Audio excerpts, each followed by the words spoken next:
Hey everyone, today we are talking about one of those small and maybe super annoying things on the iPhone. That swipe to left camera shortcut on the lock screen. You know what I'm talking about. Kids love it, right? They grab your phone, swipe left, and boom, they are already taking photos or videos without even unlocking it. And honestly, that might be one of the most annoying things about it. But after the release of iOS 26.1, okay, the good news is that Apple finally gives us the option to turn that off completely. And here's how you can do it.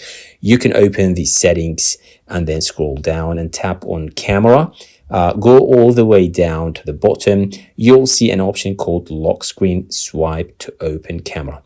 Just turn that off and that's it. From now on, when you swipe left on your lock screen, the camera won't open. This small change can actually make a big difference, especially if you've got kids around or if you keep accidentally launching the camera when you don't mean to. Honestly, I think Apple should have added this option years ago, but hey, better late than never. If you found this video helpful, make sure to like, subscribe, and turn on the notification bell for more iPhone tips, tricks, and hidden iOS features.